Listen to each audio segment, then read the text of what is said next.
आज हम लोग इस वीडियो में जो बातें करेंगे मानव के जो बीमारी है, मानव की जो डिजीज है, उससे संबंधित क्वेश्चन पर हम लोग डिस्कशन करेंगे। पहला जो क्वेश्चन है वो है कि which disease is caused by A virus. कौन सा डिजीज जो है वायरस के कारण होता है, उसमें जो है, या कौन सा रोग एक विषाणु के कारण होता है, उसमें जो आपका है वो है ऑप्शंस के रूप में है ट्यूबरक्लोसिस, मलेरिया, इन्फ्लुएंजा और डायबिटीज। जैसा कि हम लोग जानते हैं कि जो वायरस जो है वो पैथोजेन है। बैक्टीरिया, वायरस, प्रोटोजोआ, ये सभी जो है, फंगस, ये सभी जो है पैथोजेंस है। तो डिजीज जो है पैथोजेंस के जो पैथोजेंस के कारण होने वाले जो डिजीज है वो जो होते हैं किसी लिविंग बींग के कारण जो है, जब ह्यूमन बॉडी में आ जाता है वह लिविंग बींग, तब वह जो है अपना जब प्रजनन करने लगती है, अपनी जब आबादी बढ़ाने लगती है, तो उसी आबादी बढ़ाने कारण जो है जिसके बॉडी में वो एंटर करती है उसके बॉडी को हार्म पहुंचाती है, वो डिजीज कहलाती है। यहाँ पर जो है जो पैथोजेंस है वो आपका पूछ रहा है कि किस वायरस है, वायरस के कारण होने वाले बीमारी के बारे में यहाँ पर पूछ रहा है। जैसे ट्यूबरक्लोसिस, मलेरिया, इन्फ्लुएंजा और डायबिटीज। तो इसमें जो एक डिजीज है जो डायबिटीज देख रहे हैं, ये तीनों से डिफरेंट है, क्योंकि ये किसी न किसी पैथोजेंस के कारण होता है। और ये जो डिजीज डी जो देखते हैं डायबिटीज है, ये आपके जो है बॉडी के अंदर के जो मेटाबॉलिक रिएक्शंस है उसके जो है एबनॉर्मलिटी के कारण होती है। तो यहाँ पर जो है वायरस से होने वाले डिजीज पूछा है। तो जो इन्फ्लुएंजा है वह वायरल इन्फेक्शन है, वह विषाणु जनित रोग है। तो ऑप्शन जो हो जाएगा आपका वो क्या हो जाएगा, वो ऑप्शन हो जाएगा आपका सी। ये सी आपका जो है करेक्ट ऑप्शन हो गया। नेक्स्ट क्वेश्चन है कि which organ is affected by the hepatitis. कहता है कि हेपेटाइटिस जो है, जैसे हेपेटाइटिस ए है, हेपेटाइटिस बी है, यहाँ पर जो दिया है वो हेपेटाइटिस ए बी के अलग से नहीं किया गया है, बल्कि आपको केवल हेपेटाइटिस लिखा है। कहता है कि हेपेटाइटिस अगर किसी व्यक्ति को हो जाए तो वह जो है वह किस चीज को प्रभावित करता है। तो हेपेटाइटिस का जो ह्यूमन बॉडी की जो ऑर्गन्स है, उस ऑर्गन्स में जो रिलेशंस पूछ रहा है कि यह जो है ह्यूमन बॉडी के किस ऑर्गन को जो है ये इफेक्ट करता है। तो ह्यूमन बॉडी के जिस ऑर्गन को इफेक्ट करता है उसमें ऑप्शन में दिया आपका हार्ट, लीवर, लंग्स और ब्रेन। तो जो हेपेटाइटिस का जो संबंध है वह लीवर से संबंध है। अगर किसी व्यक्ति को हेपेटाइटिस का इन्फेक्शन है तो उस व्यक्ति का जो है लीवर जो होंगे वो क्या हो जाएंगे, इन्फेक्टेड होंगे या डैमेज होंगे।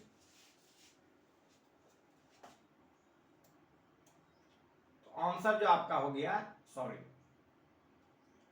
लीवर। ये ऑप्शन जो हो जाएगा आपका, ये ऑप्शन हो जाएगा आपका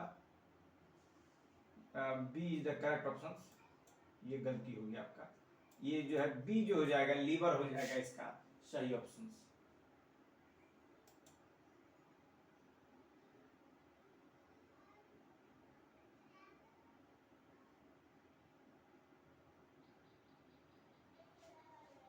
अब नेक्स्ट क्वेश्चन है आपका थर्ड क्वेश्चन।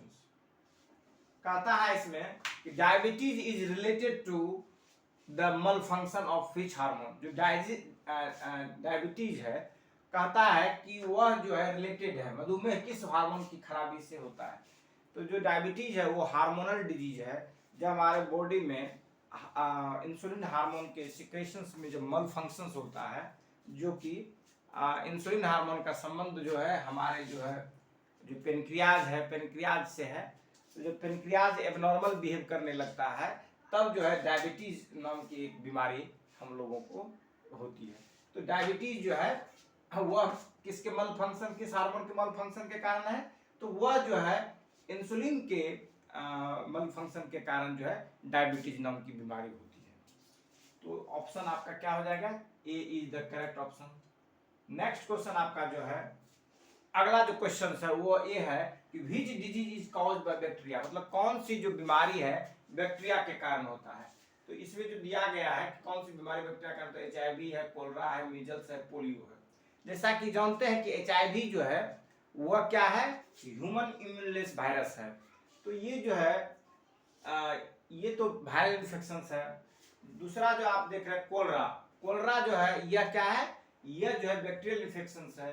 मीजल्स और पोलियो ये भी जो है वायरल इन्फेक्शन है, मतलब ये विषाणु जनित रोग है।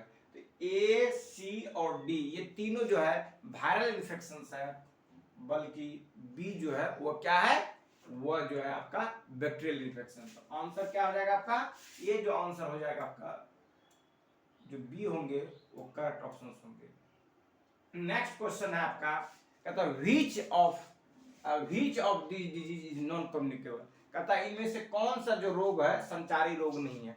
कम्युनिकेबल डिजीज का तात्पर्य होता है ऐसी बीमारी जो कि एक व्यक्ति से दूसरे व्यक्ति में फैलता हो, वो कम्युनिकेबल डिजीज है। फैलने का साधन कुछ और हो सकता है, जैसे खांसना, छींकना, ये हो गया, सांस से फैलने वाली बीमारी हो गया, और भी जो है छूने से भी जो बीमारी होती है वो अलग हो गया।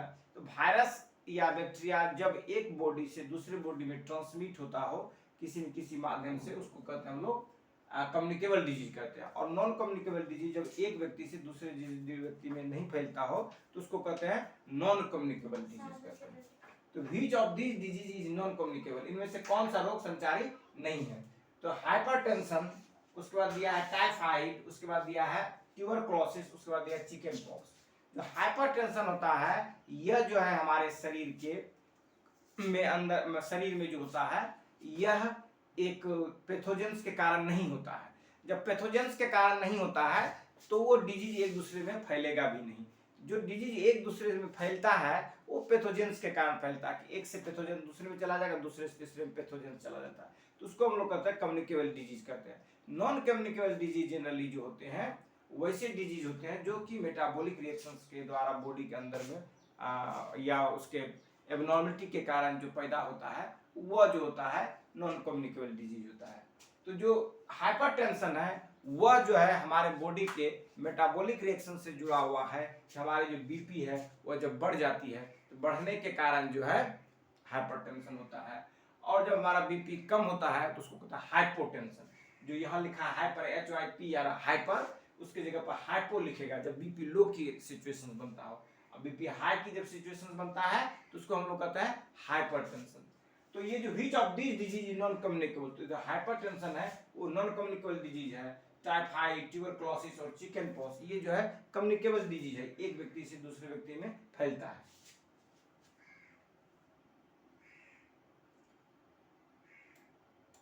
तो ऑप्शन ए हो गया उसका सही। अब नेक्स्ट क्वेश्चन है कि व्हिच डिफिशिएंसी कॉज्ड स्कर्वी।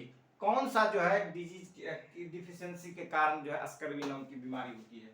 तो अब किसकी डिफिशिएंसी, मतलब हमारे बॉडी के अंदर में जो न्यूट्रिशंस के रूप में लेते हैं vitamin, mineral, fats, carbohydrate, roughage etcetera लेते हैं, तो उसमें से दिया है कि ये जो कौन सा जो चीज है जिसके कारण जो है इसमें भी खासकर सब विटामिन सी दिया है कि किस विटामिन की कमी के कारण जो है स्कर्वी नाम की बीमारी होती है। तो जो विटामिन सी है इसकी कमी के कारण जो होता है वो क्या होता है, स्कर्वी नाम की डिजीज होता है।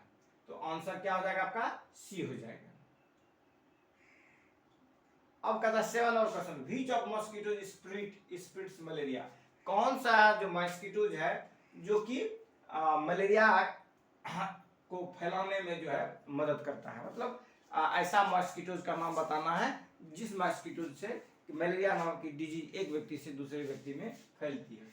जो एडिस मच्छर है, एडिस मच्छर जो ये सभी फीमेल मच्छर है जो कि एक दूसरे में फैलाता है।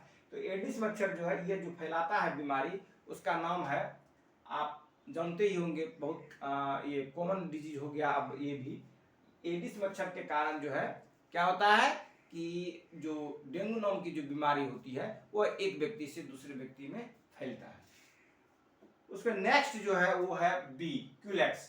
क्यूलेक्स नाम की जो डिजीज है ये क्यूलेक्स नाम का जो मच्छर है ये जो है इससे भी कई सारे डिजीज फैलते हैं, लेकिन जो मोस्ट कॉमन डिजीज फैलने वाला है उसका नाम है फैलेरिया। उसके बाद तीसरा जो एनफ्लीज है, मादा एनफ्लीज जो होती है फीमेल, जो इससे मलेरिया नाम की डिजीज को फैलता है। और मोनोसोनिया, ये जो होता है रिफ्ट वैली फीवर जो होता है वो जो है मोनोसोनिया मैंसोनिया नामक जो है मच्छर से फैलता है। रिफ्ट वैली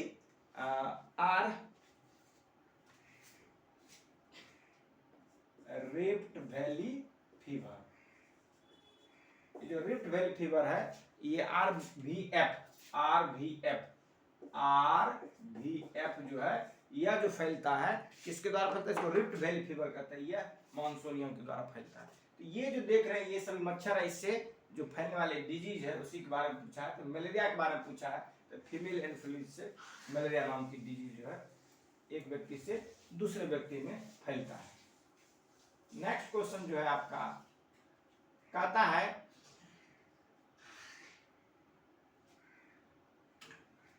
कि which disease leads to high blood sugar level, कौन सा डिजीज जो है हमारे बॉडी के अंदर में हाई ब्लड शुगर लेवल को बढ़ाता है। तो जो हमारे बॉडी के अंदर में जो शुगर के कंट्रोल से संबंधित जो हमारा जो ऑर्गन्स है वो है पेनक्रियाज। तो जो पेनक्रियाज है, पेनक्रियाज में जो एबनॉर्मलिटी होती है उसी से जो है एक डिजीज होती है जिसका नाम है डायबिटीज। तो डायबिटीज के कारण जो है ब्लड में शुगर की मात्रा ज्यादा हो जाती है। तो which disease leads to high blood sugar level, तो ये जो हो जाएगा आपका डायबिटीज होगा। तो इसका जो क्वेश्चन का आंसर जो है डायबिटीज है। और सब जो डिजीज देखते हैं, अस्थमा हो गया, ये सांस के फूलने से जुड़ा हुआ है। एनीमिया, जब आपके शरीर में ब्लड में जब आरबीसी की हीमोग्लोबिन की कमी होती है तो एनीमिया आता है।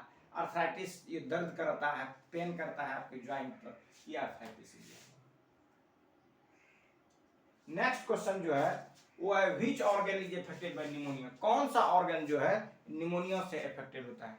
पूरे दुनिया में जो बच्चे जो डेथ करते हैं उसका जो सबसे बड़ा डिजीज है वो यही है, निमोनिया है। या आप कह सकते हैं कि जो हमारे जो सांस नली है उसमें जो इन्फेक्शन होता है उसी इन्फेक्शन के कारण अधिकांशतः बच्चे या most of the babies death करते हैं पूरी दुनिया में।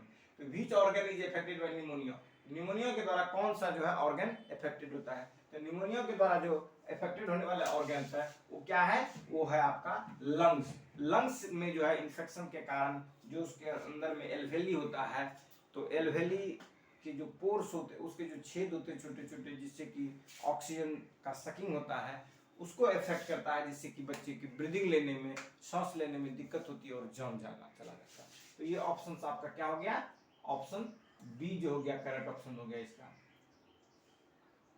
उसका नेक्स्ट क्वेश्चन है which disease caused by the deficiency of iron, iron की कमी से कौन सी डिजीज होता है। तो आयरन का जो संबंध है हीमोग्लोबिन से संबंध है, इसलिए जो हीमोग्लोबिन की कमी होती है उससे जो है जो डिजीज होने वाला है वो क्या है आपका, वो एनीमिया है। एनीमिया जो होता है वह क्या है, वह जो है हीमोग्लोबिन की कमी के कारण होने वाले डिजीज है। तो ये जो है आंसर क्या हो जाएगा आपका, बी हो जाएगा। और जो ग्वाटर होते हैं यह जो है आयोडीन की कमी से होता है, रिकेट जो है विटामिन डी की कमी से होता है, और नाइट ब्लाइंडनेस जो है विटामिन ए की कमी से होता है। तो ग्वाटर आयोडीन की कमी से, एनीमिया जो है वह हमारे बॉडी में हीमोग्लोबिन की कमी के कारण होता है जिसको आयरन की कमी डिफिशिएंसी कहेंगे, रिकेट जो विटामिन डी की कमी के कारण होता है, और नाइट ब्लाइंडनेस जो होगा वह किसके कारण होगा, विटामिन ए की कमी कारण। और जीरोथेल्मिया नाम की भी डिजीज जो होती है वह भी विटामिन ए की कमी के कारण होता है। तो ये जो ऑप्शन आपका इसमें होगा क्या होगा, बी होगा। धन्यवाद।